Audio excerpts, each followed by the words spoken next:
We are live here in New York City at Microsoft's AI event.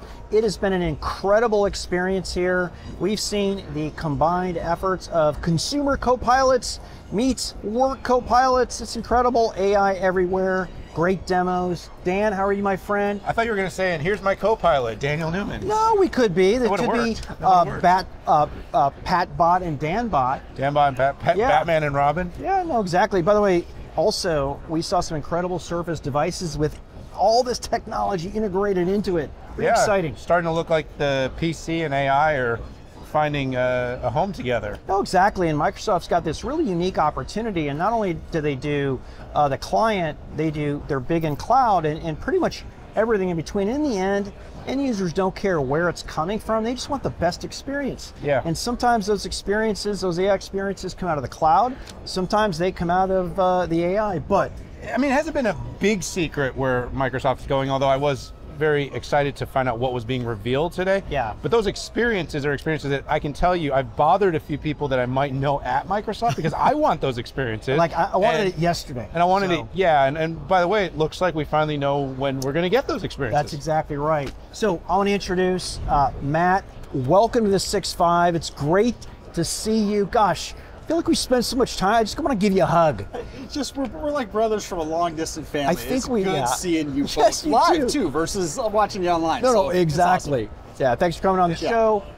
It is good to be live. You know, we haven't had a lot of Microsoft's, you know, your events have been more kind of these pop-ups, smaller, haven't gotten back to the big ignites yet. I'm you know, kind of excited, but Pat and I spend so much time on the road. Everyone's always like, do you love traveling? It's like, oh yeah, I can't wait to go to Vegas again. But New York's always a lot of fun. Well, when you got a lot to talk about, look, we had a lot to talk about in an hour today. It's just good to be in person versus being over recording. So yeah, I am super pumped to be here with you guys for sure. Agree. Well, listen, a lot to talk about. So we need to boil the ocean here in about 15 minutes. So let's go with hey Matt, what was the coolest, most exciting standout moments for you here at the Microsoft AI event? Let me hit the recap because there was a lot, right? Yeah, so we so can boil much. that down in like 90 seconds kind of thing. But Satya came in and opened up and said, hey, you know, there's a new era of personal computing coming in. It's all being driven by AI, and Microsoft is bringing it to people at work, at home,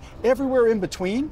And I think our view, and you guys saw it, we've talked about it, is like super unique in that way. Yeah. Of saying, hey, if you're going to use Copilot, right? And Copilot is basically your everyday AI companion, right? It runs through all of it. But you don't have to go to another brand. You don't have to learn something new. You just go to Windows 11. You go to Microsoft 365. You go to Bing or Edge. You go on a Surface device, and you're going to get those large language models with reasoning engines and chat interfaces. No, it's a single Copilot that you're going to get to be able to do creative things, productive things, things that connect you to the world around you and people you care about effortlessly. Microsoft is the only place that brings that. We're excited to share it today. Yeah, it is funny. In our analyst meetings, like, you know, trying to formulate the first and the only, and I got to tell you, Microsoft at scale to me is the only one that is combining the consumer element and the work element and doing it at scale. I mean, your technologies reach billions of people, and let's not forget, over the past 5 years, you found ways to integrate the data from the smartphone. That's right. Whether they're texts coming in, whether they're images that you've taken on your favorite phone that magically show up into Windows Photos. And when I look at how many years it took to get there, it's like you guys planned this or something. You know, so it's super cool. It's been like years of work compressed in like since January, all this stuff took off. So when you hit it, when I think about like 1 billion people over that are using Windows 11 every day. And when you look at like being able to access Copilot to turn on dark mode, to find other settings, to fire apps, to get information off of your phone, the texts, reason them, and then kick out an email on Outlook you can share with your friends. I mean, it's amazing. And that was just Windows. I mean, Microsoft 365, when you looked at what was coming in Copilot that we showed today as well, you can almost type whatever you want in the prompt, Yeah. misspell, Yeah. and amazing I saw stuff. that. I thought it was a mistake. And it was like, no, this is intentional. It yeah. was totally great. It And was. Even bigger edge, like Yeah. on the creative side, to be able to use DALL-E 3 tools and generate images like that. Yes. I was even with ClipJam. I mean, taking a 60-minute demo and turning it into 30 seconds inside of a minute. Listen, awesome. I am not a big ClipJam user, but I am going to go back in and use that 100%. Hey, I wanted to shift the conversation. As analysts, we get questions from everybody. Enterprises, people who, consumers, heck, governments, your ecosystem, right? For Windows, they ask me, well, how are they going to monetize this? Right? Like, is this some new strategy that Microsoft is doing? Hey, let's give all this free technology away that costs a ton of money, that takes a lot of GPU horsepower.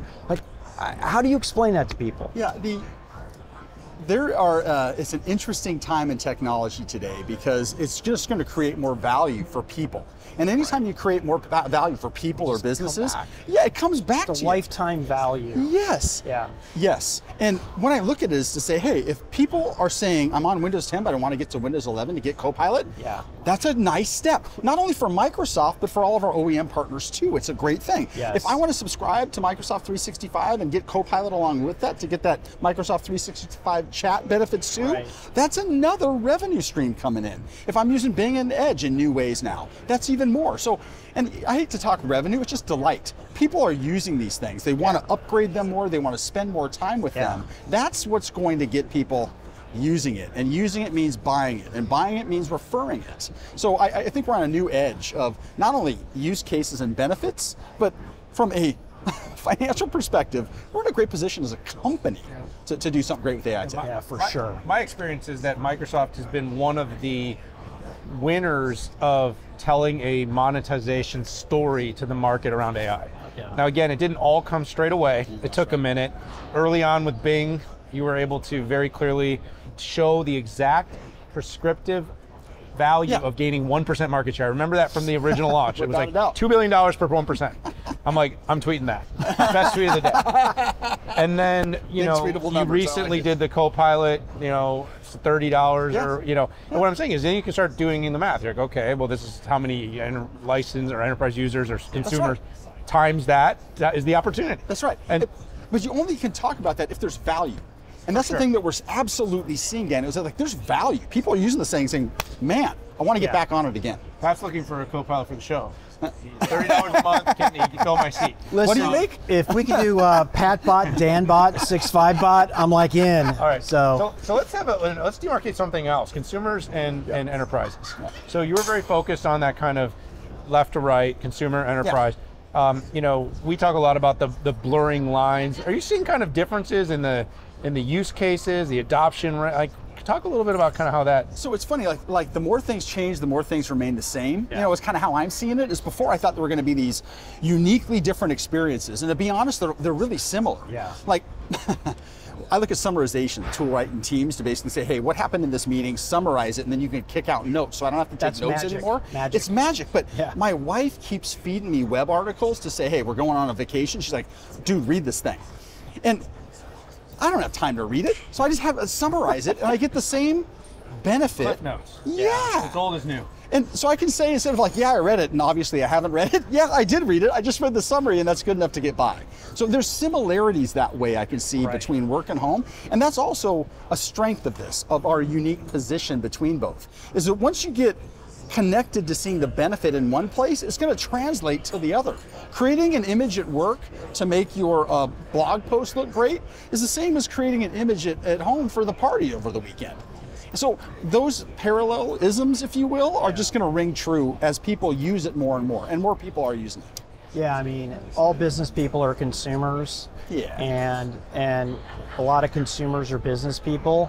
And it's funny, was the dawn of the PC started where people used a PC in work and they're like, I want that at home, right? And I see a huge opportunity for Microsoft to, 100%, you're successful, super successful on the business side. You're successful on the consumer side, but you have a lot of growth as well. And I love what you said about, great experiences will pull people in, and I'm excited for you guys. Yeah. So great experiences. Did you guys get your hand on that Surface Laptop Studio? No, but there's one right there. I'm going to probably try to walk out with it. Yeah. He's bigger than me, so I can't stop you. I've been eyeballing it for the last few minutes here. What you were looking at over there? I was looking at that surface. Sitting right over here, folks. I'm looking at my bag. I'm looking at that surface. I'm wondering, how big the guy at the door is. I'm kidding. So there are some companies and some people that are like, we're going way too fast on this AI stuff. Now, I've been on the record, even on the 6.5 podcast, in my articles, I'm like, yeah, responsibility is important. And I'm thinking Microsoft is a very responsible company.